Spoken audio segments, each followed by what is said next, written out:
How you going, guys, and welcome back to another episode of What Do You Do for a Crust. I have my co-host back with me again. Thank you very much. Thank you for allowing me to co-host. It's fun. Yeah. It's good fun. It's always good chatting with you. I wanted to do a bit of a different episode this time, and it might be a quick one, and that's absolutely fine. I think this topic can resonate with any person in the workplace, and I wanted to talk specifically about with maybe you've got a colleague or someone that you work with, maybe it's a manager, maybe it's a team leader, whatnot, who isn't pulling their weight. Yeah. Realistically, something I really wanted to talk about because I think every person has worked with someone like that. There's, particularly in trade backgrounds, they've always got silly nicknames and, like as useful as tits on a ball and all those kind of things. They've got a nickname and it's like always disappears and those kind of things. They call him Where's-he? It's like, why is that guy called Where's-he? It's like, where's he at? Where is he? Where's he? Yeah. Or, every time it's time to clean up or finish for the day or pack up or whatnot, they disappear. Yeah. All those kind of things. Yeah. And I just think it's probably a bit of me wanting to vent, but also me wanting to, share the anger, I guess, that a lot of our listeners would probably have experienced, is that you've got that one colleague who maybe is only doing like 40% of their job. Yep. And then that extra work falls to you or falls to your team, which makes you more burnt out, which makes you more tired, which makes you more frustrated, which makes you resent them. If anything, it means, a lot of the time those individuals are getting paid the exact same amount as you or sometimes even more. And you go, and I'm doing their fucking job. Yeah, so this is actually a huge discussion. Hopefully we can condense it down and keep it within the 45 minutes. But it also, the answers to change depending on where you are in the company, what role you're in, or what role they're in, because it's a different discussion when you've got a manager that's not doing very well as opposed to a colleague that's not doing very well, or a staff and employee. If you've got someone under you that's not doing well, they're kind of three different discussions. Because they all need to be handled differently. So, if it's let's go for the basis of the colleague at the moment. It's a colleague. Yep. Because I think that, you're on even stature. I think that's probably a little bit more general, but then also I think probably a lot of individuals would be able to, conceptualize, I've gone through that as well. I've worked with that bugger and he always rocks up late, or, he just doesn't seem, Friday afternoon, you can't get him on the fucking phone. Something like that. Yeah, it's the whole, this person, I've heard of people like within my workplace where we're very customer focused. Customers call us up, and if they know that they need to make a call to a customer that's to give them bad news, they'll ring, let it ring once, hang up so that they don't answer. Prime example. And then when the phone rings back, because people call back, they go, "Hey, I missed a call."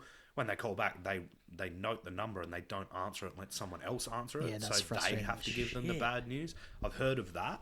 I've never done it because I've always been the person that actually wants to talk to the... I'd rather talk to them and explain. Only because I want to make sure that the conversation is handled correctly. But that's different again. That's a personality trait, which is probably... How do you get over that resentment, I guess, is something I wanted to chat about? Because I've had this absolutely, particularly being, say, like a personal care worker. When I was in mental health, you would have a list of duties that you had to do, and particularly within your shift, to then make it easy for the next person. You'd prep some food, or you'd feed the animals. The closer at night has to clean up. Exactly right. 100%. Yeah, it's applicable in hospital, and retail, and pretty much every industry. But if that person doesn't do their job, they're letting the team down. One, two, that extra work then falls to you or falls to someone else, and you start resenting them, and you're like, well, that person's useless. I suppose as a bit of general advice, where to start with is just make sure you're doing your job. It becomes a reflect inwardly. If that person isn't pulling their weight, no worries.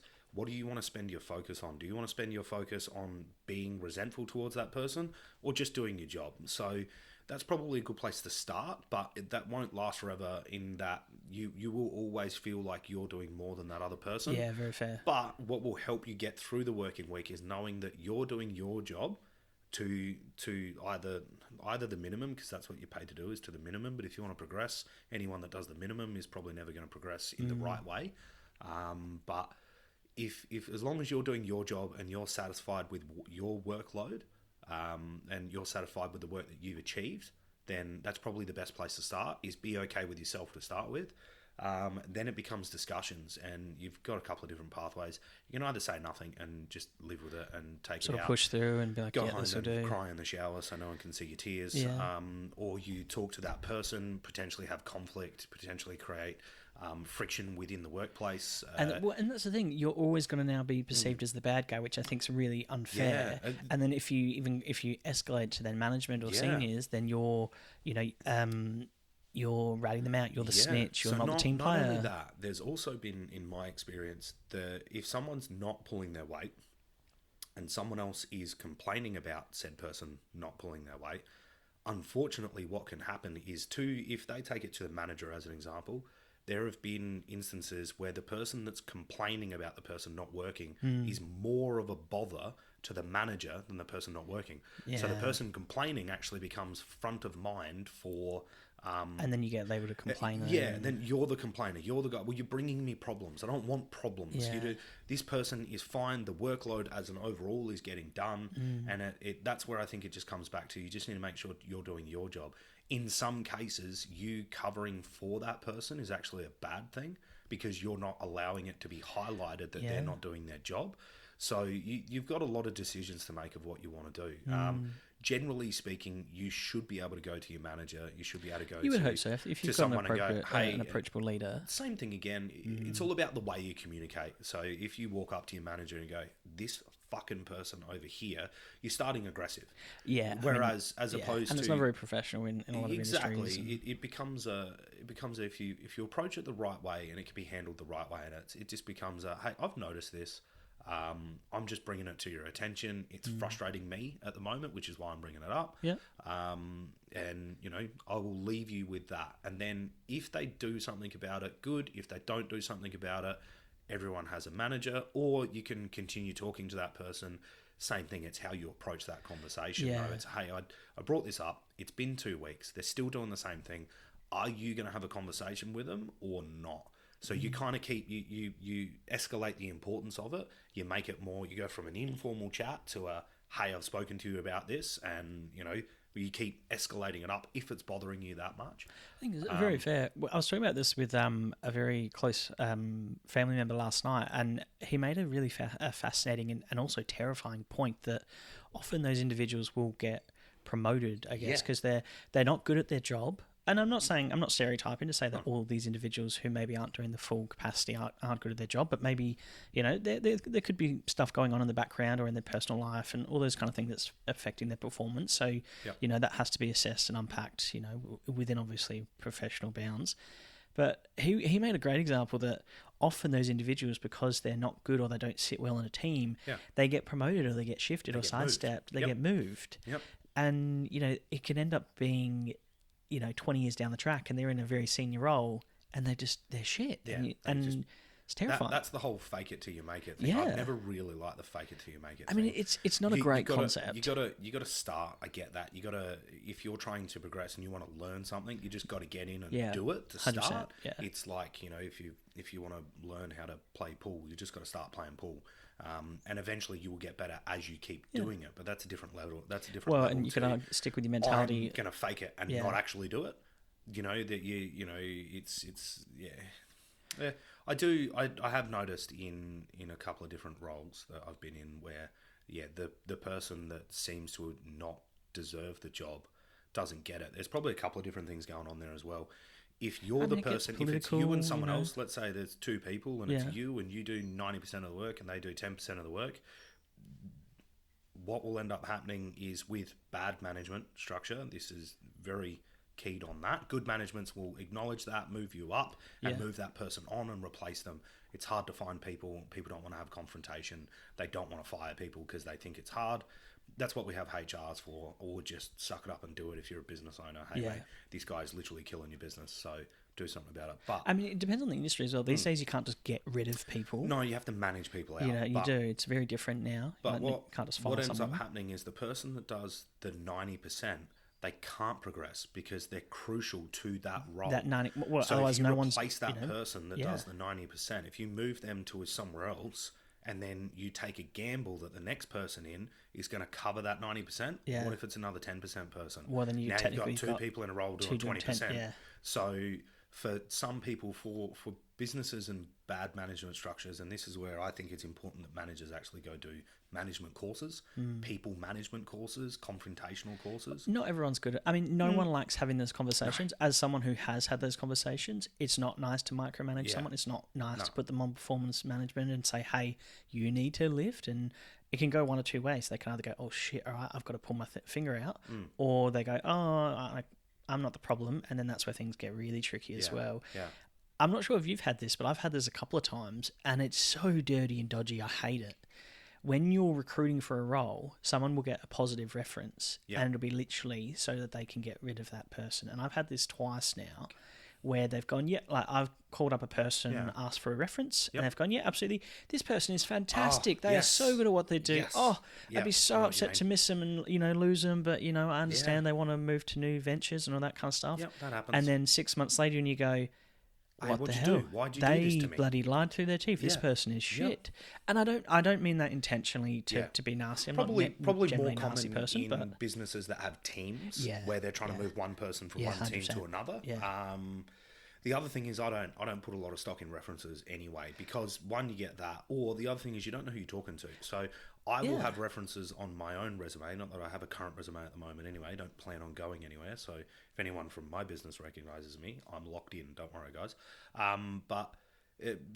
Generally speaking, the reason that you put that person on as a reference is because they're going to say something favourable. I mean, the whole recruitment process is bizarre anyway. When you think about it, you've got theoretically anywhere from half an hour to 2 hours to meet and understand and learn about someone and make a judgment call on if you do want them or don't want them, as well as potentially 3 maximum references. And in management's or businesses' defence, because of that, it's hard to determine whether this is going to be a 10% worker or a 90% worker in that scenario. I mean, everyone should just be working at 90%. I don't think 100% is fair to put onto a workforce either, because there will be days where you have to work harder, and there'll be days that you can work a little bit less. You need that capacity for, 100%. Holy shit, this went wrong, and we just need to put in a bit more effort here. And I really agree with what you said. It does depend on the industry as well. It does depend on the type of work, the team situation, the working relationship between the person doing the work and the person not doing the work. Yeah, and that's hard. If it is a team of 2 people, that's a very big discussion. Yeah. If it's a team of 100 people, that's a bit different. You can the 99 can absorb while you're finding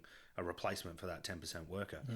But if it is a colleague that isn't performing up to what you would be considering, you're only going to base it on your own standard as well. Yeah. So, in a lot of industries, you need people that want to progress and you need people that don't want to progress. Because if everyone wants to be a manager, then no one's going to do the work.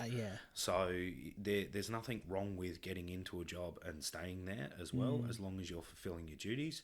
Your duties should be quite clearly outlined, and you would get performance reviews every year, and your manager should have the capability of having those hard discussions if they're not, and having the good discussions if they are, and incentivizing. I mean, there are ways to support the manager as well if they're not comfortable having those decisions. You can get HR reps involved and all those kind of things, or there is that performance review process which can ease the burden, I guess, of having difficult discussions to say, okay, we set these targets in your last performance review.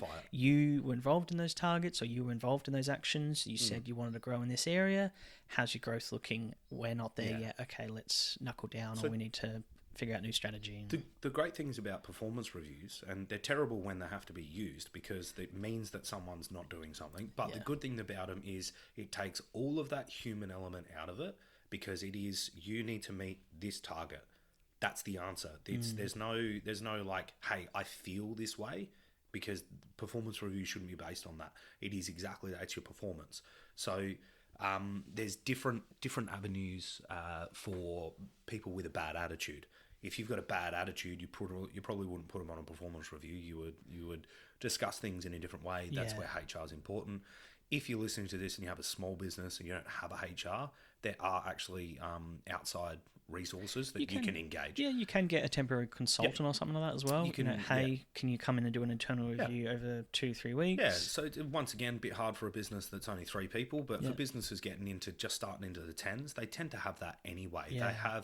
they've needed a lawyer at some point. They've needed a HR representative. Contract reviews and all those kind of things. And they just pay someone on the books, and it's like, yep, cool. I give you $2,000 a year to send me an AI generated thing. Yeah. But hey, it comes with the protection of you sent me that, not I came up with this and I missed.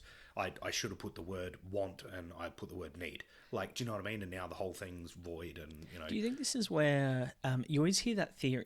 I don't know if it's a belief theory, but you always hear that phrase of "don't mix business with pleasure." You know, never work with family, never work with friends. And you and I have worked together, and I thought it was wonderful and had no issues. But we're not family. So maybe there's a difference there. But you do hear you don't want to mix because then it can get really, really difficult. It only becomes difficult if one of those people is a 10% worker. Well, I mean, when you think about it. If you're both pulling your weight, it kind of doesn't matter. Then you different issue of conflict resolution becomes if you're both trying to progress and one gets the job over another and that person feels burnt. But in a sense of someone pulling their weight, someone not pulling their weight, I actually, in my business, I do have a relative that works for us. Fantastic worker. I've always seen the value in him. At one point, though, the business didn't, and it was very hard. I was getting brought into. That puts you in a very tricky situation. Well, it was a lot of hey, this person is your cousin, and I'm going right, and they're going, well, you need to talk to them, and I go, no, we're in separate parts of the business. I mean, that's you need where to talk to him. You're the management. And they're going, yeah, but if he keeps doing this, I go, no.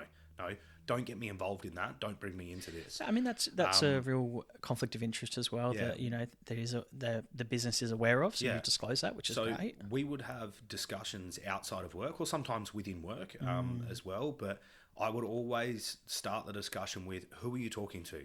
Are you talking to a person from the business or are you talking to a family member? Because they're different answers. And if you want the answers that you want, talk to your family member. I'm going to be on your side. But if you want to talk from a business point of view, which is actually what matters in most of these discussions, unfortunately, you may not like the answers. So be very prepared for that. But if you don't like the answers, don't get shitty at me. This is more coming from a point of the business itself. It's a large business as well. Yeah, and that happens as well. And they might have been seeking some advice or maybe some suggestions on how to handle it. But again, in that scenario, in that very specific scenario where people were concerned about him not pulling his weight or him being a little bit too confrontational or firing up and saying things, what was happening, in my opinion, and it's been proven true, when this was a number of years ago, he had a bad manager. He had a manager who, to his face, was telling him that he is a good worker and that he wants him to progress, and he's put him forward for promotions. But then when that manager went into rooms behind closed doors, he was actually saying the direct opposite. He was. See, and that's so. Then how's that individual then meant to know? Okay, if they're not doing well, how are you meant to? So, and you make a great point. Some individuals who maybe are doing the 10%. Or maybe it's been a gradual decline, which does happen. You know, we get burnt out or quietly quit. Yeah. If you don't know, some people don't know, and that's okay. I've worked with some individuals, and I'm like, you surely know. Yeah. But some don't, or they are a bit oblivious, or they go, hey, you're not hitting the mark that you need to be. Yeah. There is, difference between performance management involvement, and constructive criticism as well. Yeah. We're all. I'm a big believer of we're all 4 out of 10s, we're all 8 out of 10s. There's always room for improvement. 100%. Is my mentality. Yep. Some people are like, nah, I'm doing the bare minimum. I'm ticking the box. That's fine. The box, as long as the box is ticked, end of the day, it's actually, fine. I go back to that. In a lot of cases, you need those people anyway. Just for the listeners at home, if you're hearing a little bit of background noise, it's because it is actually torrential raining. Is it right? I was wondering what that was. I thought it might have been your RoboVac. No, that's just rain. Torrential outside. rain. It is. We're meant to be getting like 80 mil or something today or tomorrow. Something like that. Tomorrow in certain places of Adelaide. Interesting. I mean, it's good. We do need rain, to say the least. But hopefully it's not too bad. We'll see how we go. Yeah, but as far as that, and I just want to close this bit just in case this person ever listens to the podcast. I don't think they will because they don't know that I do it, and that's fine. But now they're under a new manager. Perfect. Absolutely no dramas. Yeah. He is more than pulling his weight. He is doing a great job. Does he miss things? Yeah, we all miss things. We all do things. We all fuck up all the time. But he takes them on the chin. He owns them. He is excelling within the role that he should have always been in, and it struggled for him to get there because he had a poor manager. and his manager was telling him one thing but giving him the tools to do another. It was very unfortunate at the time. Very misleading as well for that individual. What also made it really hard in all of the discussions, because the manager would tell him to his face that he wants him to progress and he wants him to be the next assistant manager or whatever. Because of all of those things, he defended the manager without knowing that the manager was stabbing him in the back to pump himself up. Unfortunately, this is the sort of person that would... we have talked about this, that leadership and management does attract one of two people. Yeah. Either those people that do have an ego, that do have narcissistic tendencies. Maybe they're not full-blown narcissists, but have some tendencies. Or the people that want them to grow. And it sounds like that person is a very good manager. He is a very good manager. I just don't think he's suited for people management.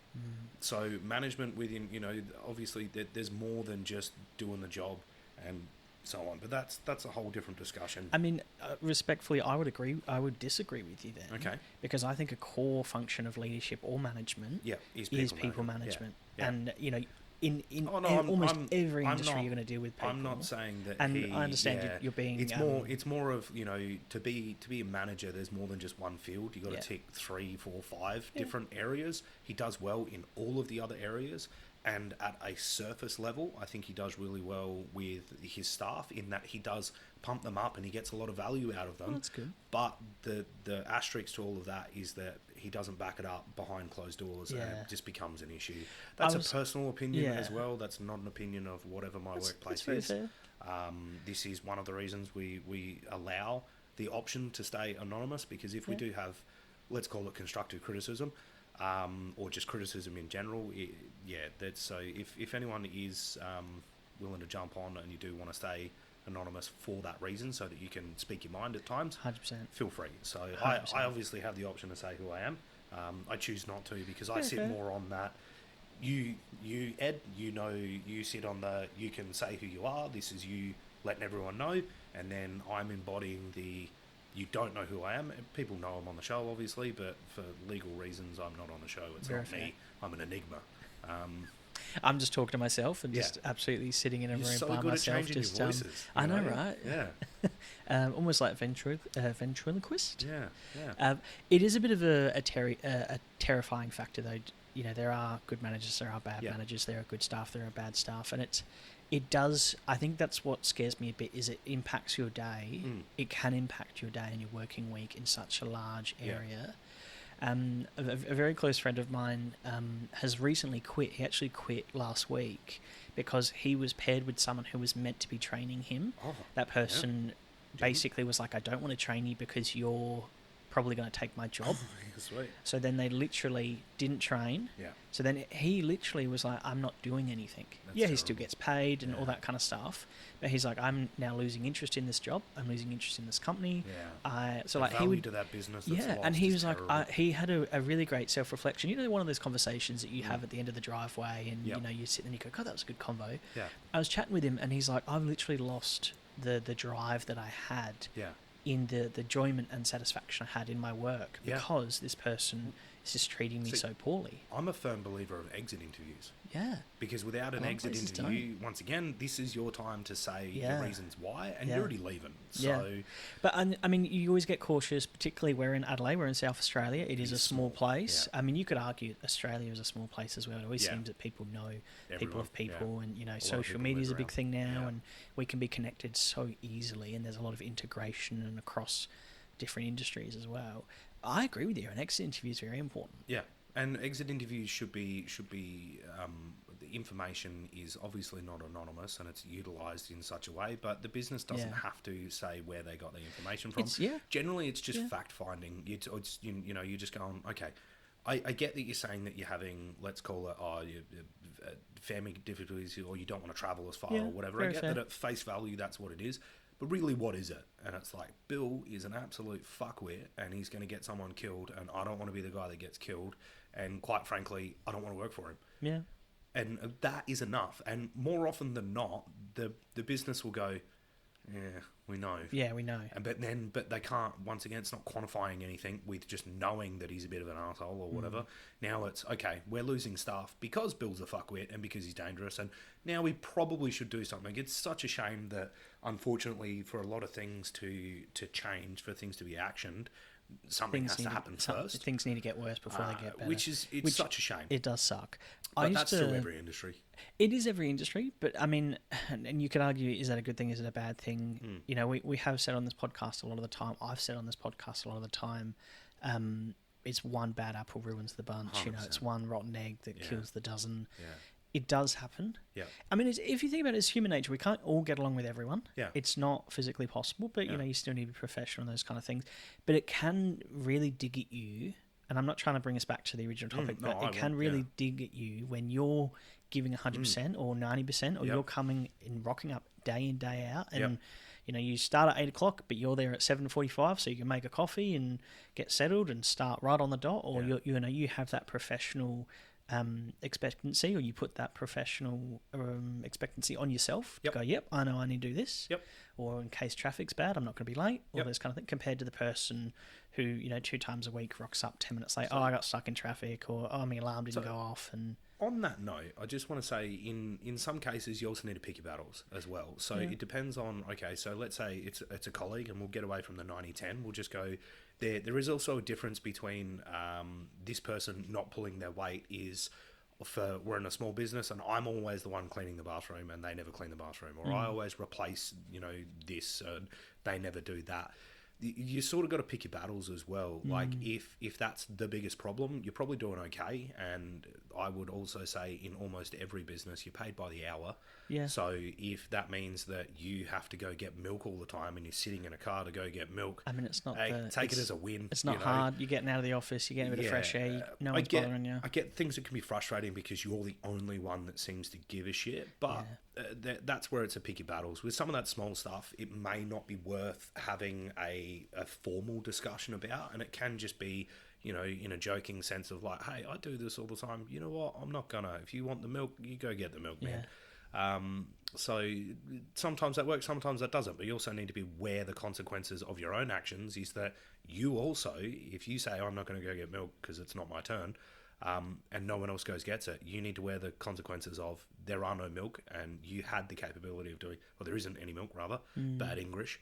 But you need to wear the fact that there's no milk as well. So you have the ability to change it. You could have done something, and it's once again, it's a bit crap to say, but you know, people sort of you sleep in the bed that you make, you know. So that's for the little stuff. I think this more in terms of pulling the weight with a colleague is more that larger issued sort of thing, and it is that I am getting paid, because ultimately this is what it boils down to.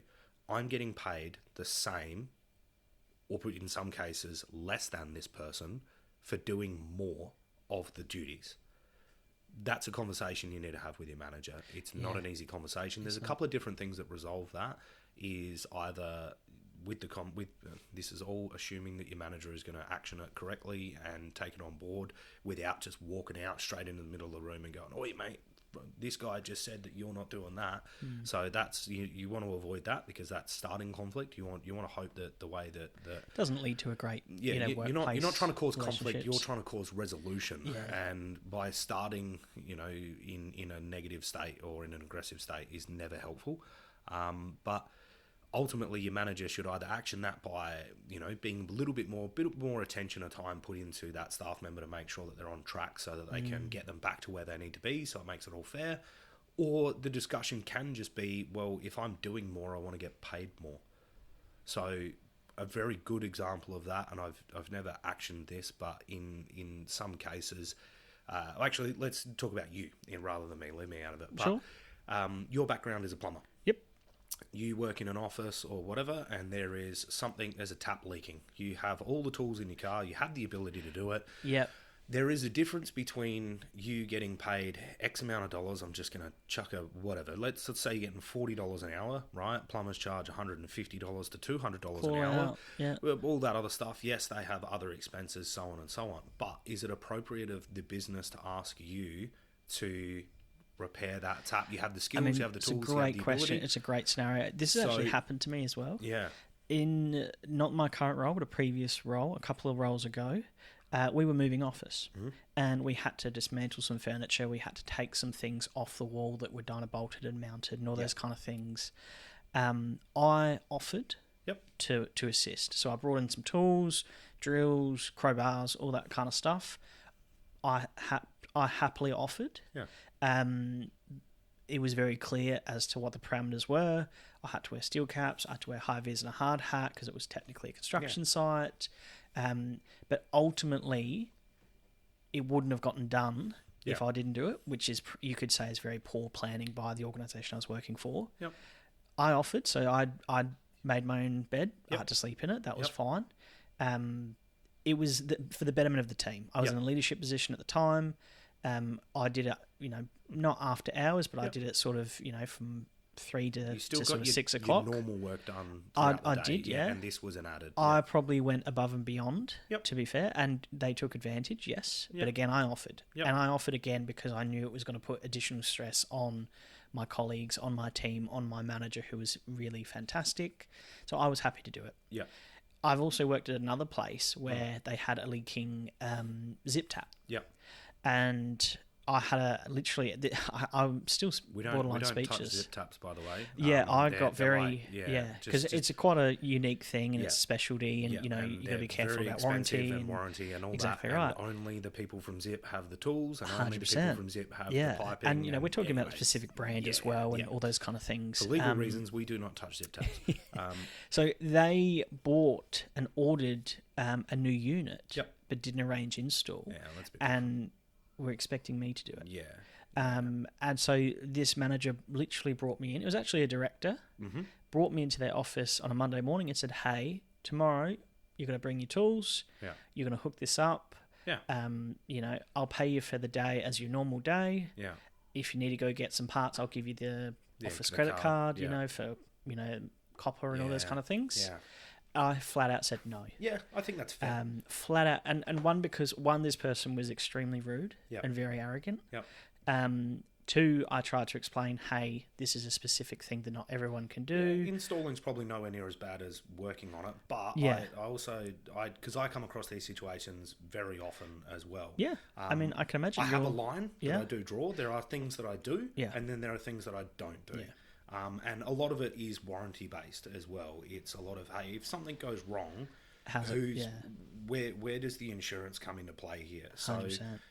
I have a license that I need to be respectful to as well. Yeah. So there are spaces that you can navigate in that. And I would argue you and I are fairly confident now. We've been in the workforce for many years. We've been across a couple of industries. We're both in senior positions. We've worked with people, we've worked for people, we lead people, all those kind of things. So, you and I have probably got a little bit more, backbone, confidence to say, hey, that's where the line is drawn. Yep. Some individuals don't have that and never get that. And not that I'm saying it's because they're inept or anything like that. They just might not be a particularly confident person or, they're just a people pleaser, or they might just go, yep, this is the easiest pathway, so I'm just going to say yes. And I think, there are a lot of organisations, a lot of industries, a lot of colleagues taking advantage. It'd be different if someone came up to you and I and said, hey, I've got a leaky garden tap. Can I give you a carton of beer, $100 on the weekend, and you come and fix it? And, you and I can go yay or nay. Yeah. Which is legally fine to do. Anyone can repair a garden tap. Absolutely right. It's very, very basic and something pretty easy that most people, you can YouTube it and figure out how to do it. Yep. Whereas, asking you to do a role that's outside of your job description during work hours. If someone came in and said, hey, can you install this gas line for me? That's just a hard no. Yeah. There's no if, buts or maybes about it. It is a warranty issue. It's a legal issue. It's a bit of a tricky one. But yeah, I understand your point with the installation of the zip tap. I would say in the fact that someone asked you to come in and was just, hey mate, bring in your tools, this is what you're doing. It wasn't even an ask, it was this is what you're doing. Yeah, so, and where that discussion comes in is what I was saying before, is at the time, let's just chuck random numbers out there. Let's say you were getting paid $40 an hour doing a job that if you were contracting, you would be getting paid $200 an hour, but you still would have paid super, blah, blah, blah, blah, all that other 100%. Stuff. But you would have been pocketing, let's say, half of that. So the value at the time that the business put into you was $40 an hour to do a $100 an hour job. So I have no issues with people saying no to that. In your first scenario where you offered to do it because it's more of a you being a team building and doing that, you're just helping out because you want to. Yeah, that's a different story. I mean, there's a big difference between whether you're offering, or someone's expectation. 100%. You know, and it's different industries as well. But that goes back into like the colleagues of value as well. So in my workplace, we have people from all different walks of life. There are electricians that work for us. There are plumbers. There are carpenters. There are people that have done psychological degrees working for this higher industry now. Yeah. There are people that have been through uni and they've decided that uni wasn't for them, and now they're changing industry. I mean, there's so many transferable skills as well, which is the beauty of. I mean, arguably they're trained more than an 18-year-old and it's his first job and never been in the workforce, and who deserves what. But that's where the role comes with a dollar value. And that's where it starts. That's your baseline. If you believe you earn or you deserve more than that dollar value because you're doing something outside of that role, that is a pathway to you. So as far as this person does less and you do more, that's a discussion that you need to have with your manager. In that case, where you're higher skilled and you're higher trained, you having that conversation with the other person isn't going to change anything because they don't have the ability to do it. Yeah. So you've really only got one other. Well, we've got two. You either just deal with it. You just go, okay, this is I'm either comfortable or I'm not comfortable with it. You've got a flow chart going in your own head. Am I comfortable? Yes. Don't worry about it then. If it's no, you've got the option of going to talk to your management structure about that. There's always a leader, or there's always a senior that you can talk to. Yep. Let's flip the original talking point. Yeah. And, we're talking about someone who's maybe not pulling their weight. Yeah. What if you're the person that someone's suggesting you're not pulling your weight and you are? So say, I've had this as well. In this scenario, do you know that you're not pulling your weight or do you not know? Well, I mean, let's unpack that. So I'll give you this scenario. I used to work in hospo. Yeah. And when I was working in hospo, I did multiple different jobs, no worries at all. One of the jobs I had was some stock take. Yeah. In a morning for a pub. Yep. You had to stock take the kegs, the beers, the liquor, all those kind of things. Fill up the spare stock, break down pallets, all those kind of things. Pallets of grog, beer, alcohol. And I remember someone coming up to me going, "Hey, like you should have this done by now. You're not working hard enough. You haven't done, you're not where you need to be." Yeah. And one, it wasn't a senior. Mm-hmm. It was a colleague of the same level as me. Yeah.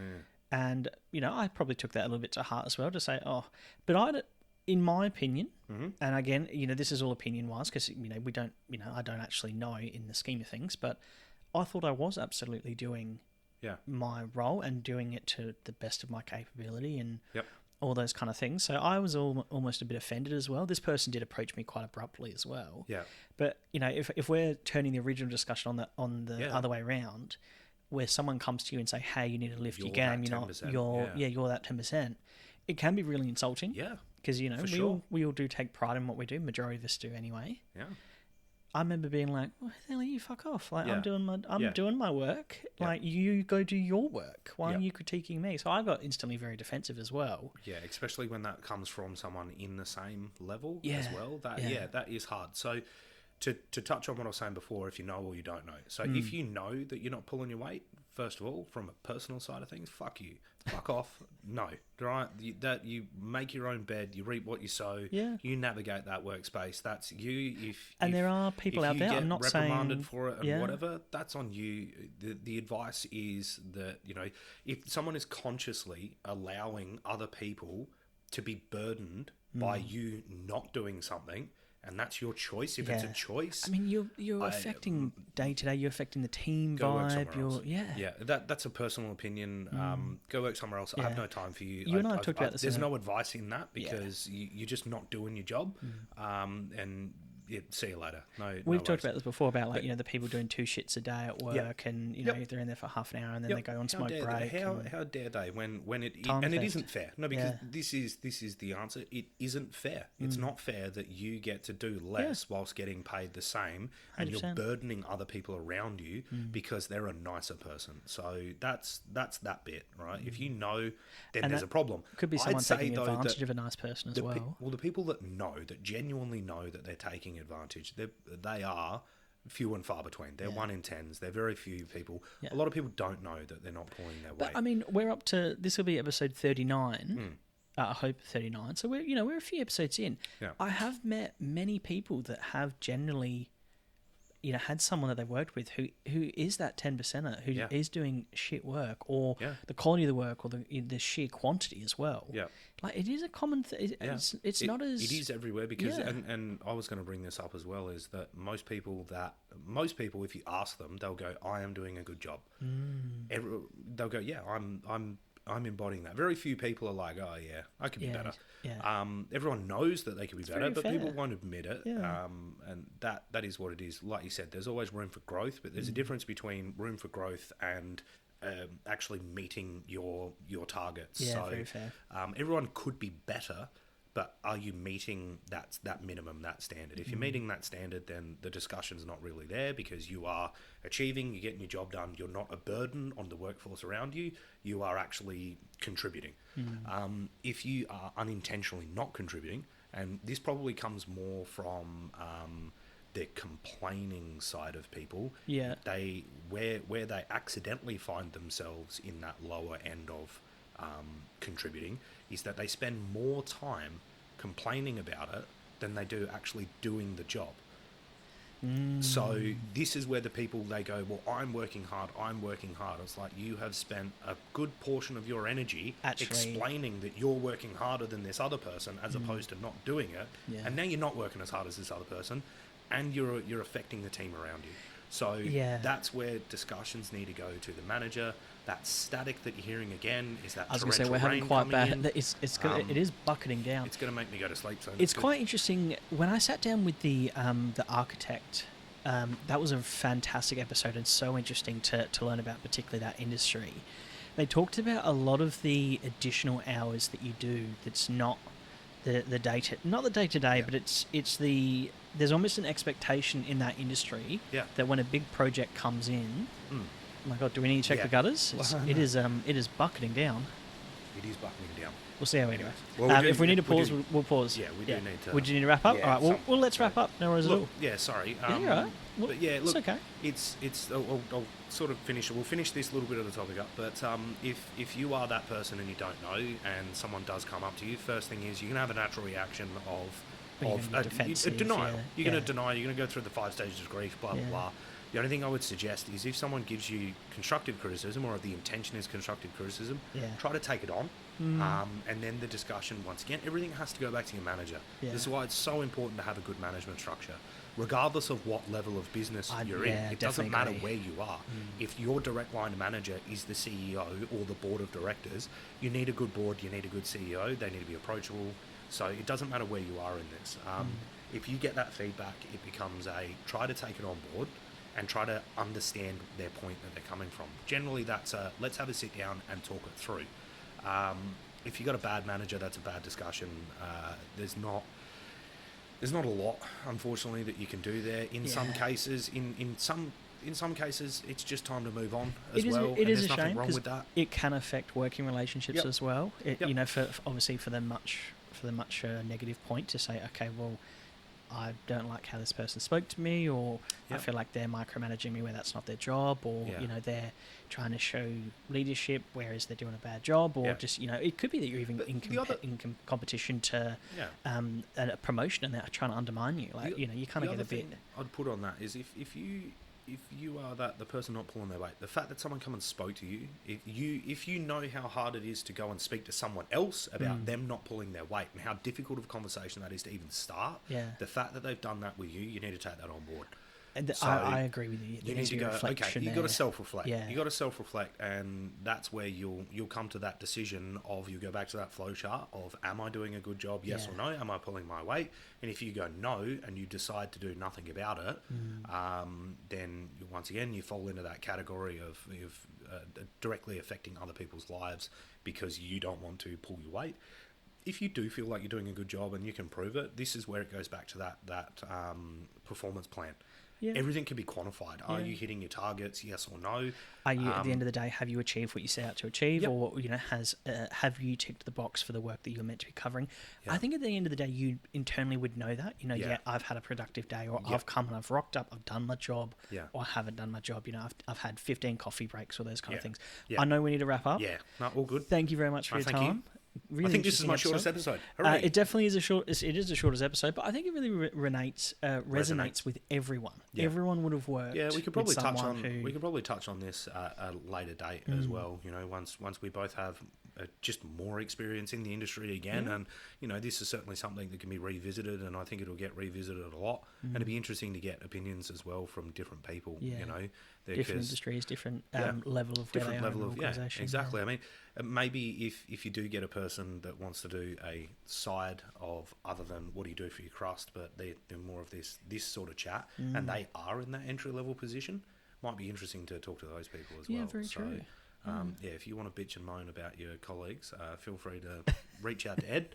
And we love a bit of bitching and moaning. It's absolutely fine. No, once again, you can stay anonymous. That's fine. There's always that opportunity. Absolutely. Yeah, if you got something you got to get off your chest, you can do it in this space. So very true.